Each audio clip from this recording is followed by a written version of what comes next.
Hi, everyone. Today we're going to recap the last Board of Education meeting, which happened on January 25th, 2021. We just want to bring up some of the things, if you've been following with us on social media, that we've been bringing up in the past year. A lot of this relates to student advocacy and the COVID-19 reopening plans. So in the beginning of the meeting, the student representative, Delaney, gave a public comment, and I quote, "The students that I have recently spoken to are looking forward to Dr. Seep and Mr. Zigar's survey. Recently, when I have been in talks with students, they don't feel that they have been listened to, and the longer it takes for the survey to be sent out, the more they feel like they are not important. Do you have a date for the survey to be released? I would like to be able to get the word out to students and let them know when it is coming." Just for a little bit more of backstory here, we've put it in our different meeting details, but Delaney was one of the students that created a petition. Basically, it wasn't asking for anything specific other than student voices be listened to and incorporated in policies that the district puts out there, especially when it comes to COVID reopening. And we don't speak for the student or the student body. Delaney tries her best to get as much communication with the overall high school students as she can. But our interest has to do with, at the end of the day, the things that the board is doing, it impacts the students more than anyone else. And what we said at previous meetings was that before you have a board of education or a staff or all these other people that make up the district education system, you have to focus on the students.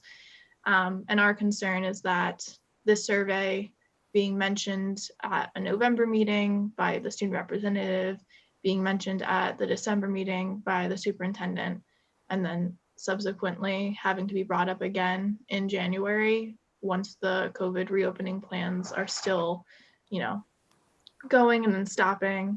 It's just not coherent. And there has been no real mention of using whatever feedback they get from the students into their reopening policies.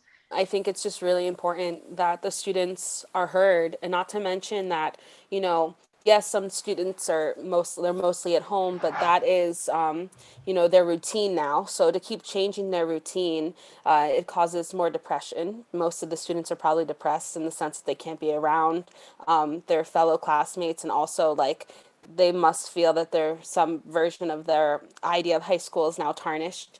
But we need to start focusing on their academic well-being and also their mental and physical well-being. And, they need to be able to have trust in the people that are making choices for them, not just so that parents are able to go back to to their job and provide for family, which is also very important, but we also need to make sure and advocate that our students are being taken care of, and that their overall well-being as a student and also as a young adult is being looked at in their best interest. After Delaney spoke, we go straight, I guess the board agenda goes straight into the board president's comments, which is Carol Shenick. And she made 2 points. She talked about why it was a hybrid meeting this time. And she just stated that's because they're preparing for kids to go back to school in a hybrid fashion.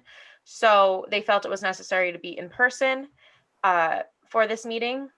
And then, the board be in person. And then she also talked about training this year for the board, which we touched upon later in the public comment section at that meeting, which we'll talk about later in this video.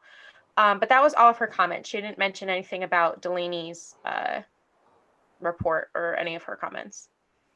After the president's comments comes the superintendent's report.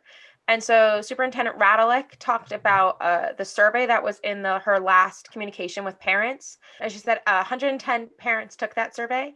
And she said that the results were very interesting. Quote, "The majority of the parents felt they could support their child's education.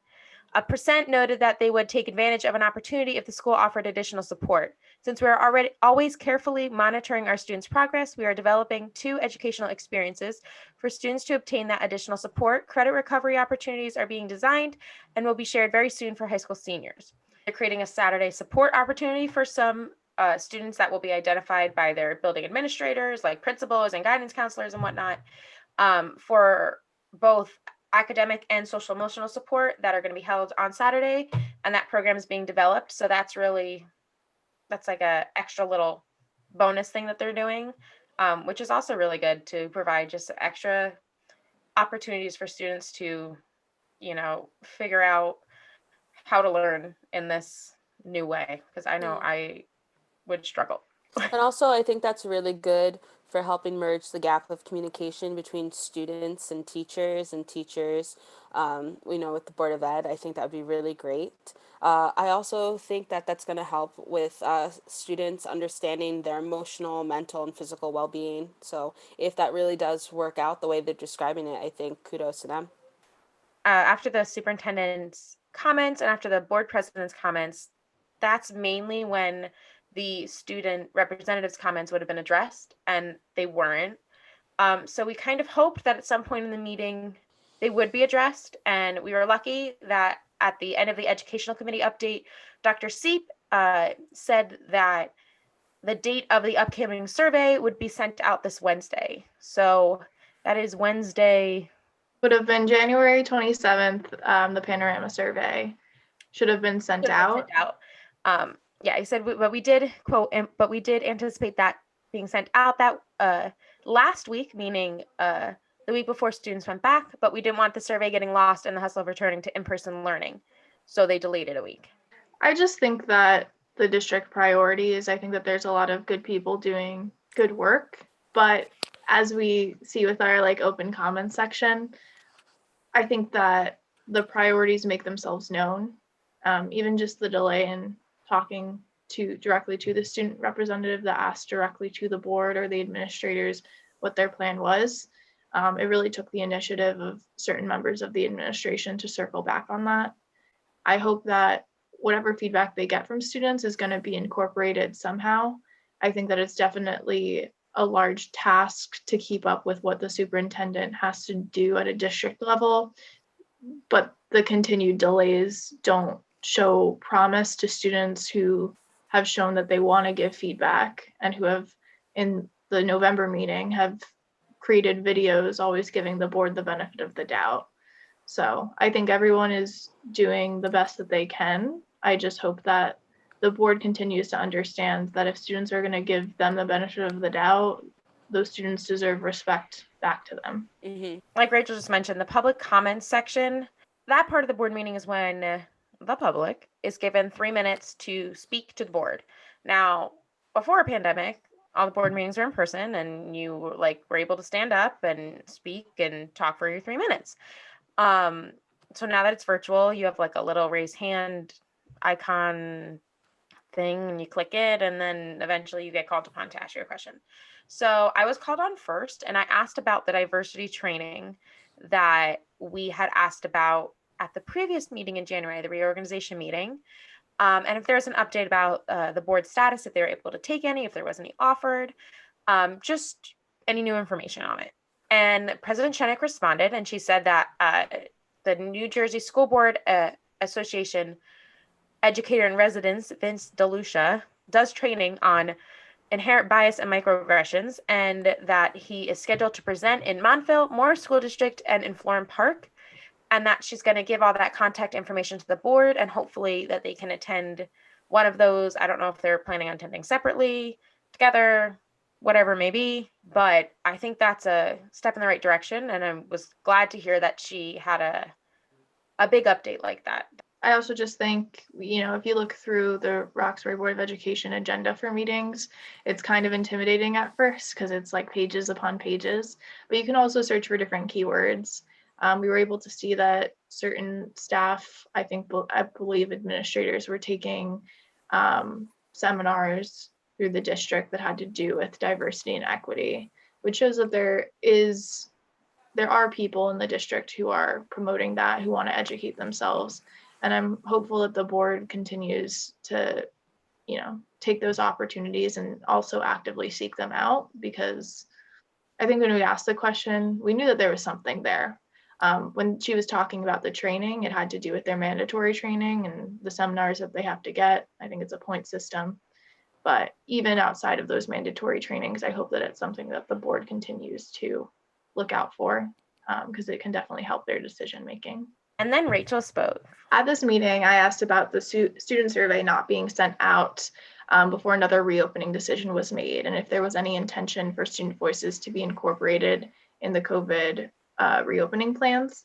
So my quote, should I quote myself? Yeah, go for it. Go for it. I said, our concern is that the survey wasn't sent out before the most recent update. And at the point we are trying to make, is that student feedback needs to be incorporated in the COVID-19 reopening plans. I just wanted to ask if there was any update on that, or if there is any intention in incorporating that feedback in the COVID reopening plans for the district. And then after that, Superintendent Radelick did kind of do a rehash of the student surveys that were sent out through the high school, which I think is important because a lot of the student advocacy is really going to begin at the high school and trickle down. And since Mr. Miller is the principal of the high school, that's, I think, where you have the biggest opportunity to show students that they have a voice and that people are listening to them and that people value their feedback, because all the policies directly impact them. She said that she believes the survey that was sent out was in December and they had collected some data. She did mention that she's trying not to over-survey our students and doing it when she feels appropriate. We are taking a look at the panorama survey, which, will hone in a little bit more on the climate culture as well as the social emotional. The thing I want to touch on here is that not anything specific to Superintendent Radelick, but I do feel like at board meetings, a lot of these words get thrown around with the social emotional learning and like the cultural climate, which is super important. Like there are words for a reason. But the main thing that students were advocating for was assistance with their mental health. And that could be in the form of guidance counselors, that could be in the form of just knowing that there are outlets to talk to people or to like start communicating what their needs are, because there's a lot of trauma. And even when I've seen parents talk about it, I don't expect the district to have like the perfect plan that touches on all of these mental health issues or like social emotional issues with students of every grade level. But I think there does need to be some type of district plan. And like when she talks about social emotional learning, what does that mean? What are you getting from the panorama survey that you're going to incorporate either in policy or administrative decisions? The students came and said, our mental health is declining. We need help and we need it now. And that was in October. So, I feel like there should be a survey that was straight about, your mental health and getting those answers and getting them fast and getting as many different resources out to students. Because I know, later on, Mr. Miller jumped on the call and mentioned that that at some point he corrected Superintendent Radelick and said that survey was sent out sometime in November, and that he collected information about students, and I quote, he said, they were having issues. They were having, whether it was loneliness or anxiety, whatever it was, we probably had about 1/3 of our school complete that survey. But you need multiple resources for that, And also, I don't know if we thought about it too, but also just like students maybe that need a certain amount of help from a teacher or from their peers, they're not getting it through a computer screen. Like I'm a very hands-on kind of learner. I need my teacher sometimes to, show me things or get it in my face and like point out things. Like I'm very much, you need to spell it out for me quite literally. So I think that you have some students that are really also struggling with that. And also, everything with social media and, the pressure of getting into college and also taking the SAT and ACT. So that must be also super stressful as well. I just can't even imagine what these kids are going through. Like, I was stressed in high school, but oh my Yeah. God, and it was like thinking, what can the district do just to, Mr. Miller mentioned at some point, I just want our students to feel loved and like they're cared for and looked after. And I was like, well, to me, because now we're getting into love languages, but to me, getting a list of resources from my principal, even though I loved Mr. Swanson at the time, wasn't an act of love. Like, but if my district set up, I don't know, like they probably don't do Zoom calls. I think they do Google Meets, but like a Google Meet call with a guidance counselor and maybe a few other students for 15 minutes once a month, once every 6 weeks, whatever time frame they want to figure out, to just like talk and check in and be like, hey, like, you good? Here's our little like pod group. You want to check in and talk like, oh my God, this test was so difficult because of this being this learning and this would, I don't want any student to feel like the district doesn't care or doesn't recognize it as a real struggle. When you pose a question like, what can the district actually do? I think it would solve a lot of their problems if they just did the survey. And I know it's about perfecting it, and like, that's the hard part, right? Is like, what's the survey supposed to look like, because we don't know what it's for. But like, all of us on this call, everyone at the Board of Ed meeting, superintendent, board members included, like, you're just guessing what students need at a certain point. Like, that's what you can do. That's an act of love, is being like, if you want to say something to us, like, we are listening, and this is what we're going to do with that information. As you're saying that, I'm thinking, this whole over surveying them, I get it. You don't want to, because then people stop answering or then they start trolling you. I get it. But your student representative at the beginning of the meeting literally said, students are waiting for this survey. They're asking me when it's coming out. Like, I want to give them a date. That means that they're not over surveyed. Like, they're waiting and they want to answer. So if they want to answer and they're waiting, give them the survey. And then maybe later on, once you get a good handle on it, you shouldn't have to be sending out the surveys as often. You don't have to worry about over surveying them. Yeah, exactly. If you're making decisions for students, it's not negotiable whether or not you think it's their place to have an opinion about what those decisions are. The meeting ended with board comments. So there was a lot of board comments, but the relevant comments to what we're talking about here today is Leo Coakley's comment about diversity training. And he basically stated how it isn't new for the board and other board members, including himself, and that he personally has had similar training that he thinks has the same purpose. And I quote, "And I think most of us in our private employment, wherever we work, have received some kind of training, if nothing else, harassment training or anti-harassment training. And it's not exactly the same thing, but some of the underlying principles are very similar." And he goes on to explain, how he basically, it boils down to be a good person and don't make a judgment on somebody immediately. I mean, here's the problem is like, I think, honestly, in the world is that you have a lot of people that really think they're good people, and I'm sure intentionally are good, but that may just not understand the microaggressions that happen, or the reasons certain groups of people may act or react a certain type of way. So yeah, I understand what he's saying and be a good person, but sometimes you have to understand that not everyone is taught to be a good person, and every person's idea of being good is very different. And I don't think anyone can ever have too much training, in my opinion. So I also, I'm going to say this in the most respectful way. Most respectful way. I understand what he's getting at. And I do think, like, by nature of who is on the board, it makes sense that they had some training. But it's not like being on the Board of Education, even that diversity training we asked them about, I'm not sure how long that has been a mandatory training or even an optional training for boards of education. That, like, culture is moving rapidly. So you can't expect people that have jobs to have the same type of training that we're talking about.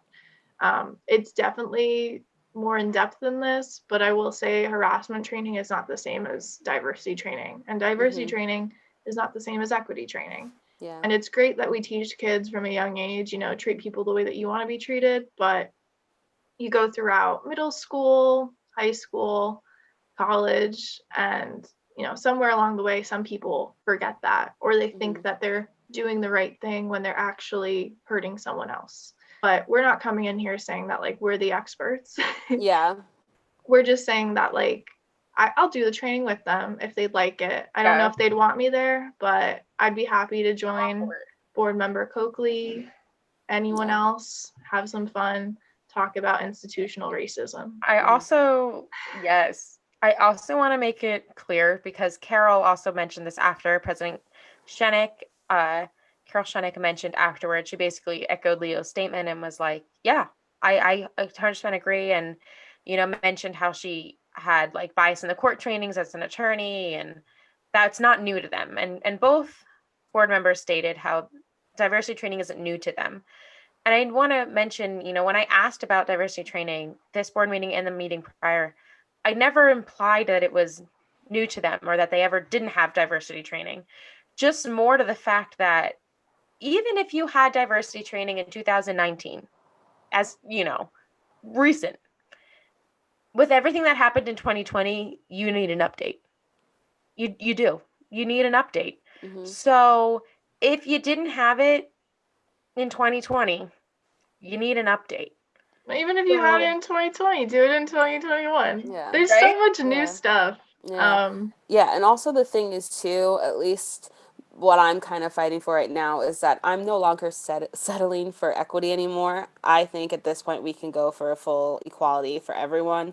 And for those people that really think we can't get there, like there are people that have came from nothing to do, that have done amazing things, that have sacrificed a lot and have done incredible things. Like people are doing amazing things. And my point is that we need to preach that on to the youth so that they understand that they can strive for better, that they can question, and that's okay. And that's the reason why we're having all these trainings. Someone could ask, well, back in my day, we didn't have all these trainings. Well, that's the whole point of, especially at least for 2021, is to be better. We have to keep striving for more. I think to Marla's point before, it's not that we're trying to get a gotcha moment on them, like, oh, you didn't get diversity training this year, wow. It's just a point that if that was something that was, let's say, put on their website, that it was accessible to people, organizations like ours, or students that were interested, or parents that just moved to the district and aren't predominantly white middle class, who just want to see like what diversity training looks like for the district. If that was easily accessible, we wouldn't have to ask it at a board meeting. And so like that's where I feel like communication is important, because a lot of these questions are just trying to understand where the district is standing currently and what they're willing to do in the short term and long term. Yeah, so that was basically this board meeting. The next board meeting is February 22nd at 7:30 p.m. If you have any questions or comments, leave it in the comments. Yeah, leave it in the comments. DM us. Yeah, follow us on Instagram. Friend. If there's a way that you think that you want to be involved, reach out. Let us know. I think another one of our intentions is to kind of translate some of the research and work that we've been doing since June of 2020 into videos. There's a lot of stuff that we've already hit on. If you have any questions, like, do you know if the board has already been doing stuff? I want to give a shout out to the Roxbury Board of Education for always taking our comments with stride. The way I think that we could end this first conversation is that I think we know that the Board of Ed really does want to have their students' best interests, and we want that as well. And if we can help them to help their students, then I think that's the whole goal. And as former students ourselves, like, we're just trying to give some insight of things that we hoped we experienced or knew. Yeah, absolutely. When we were younger. Bye. Thanks for tuning in. Bye.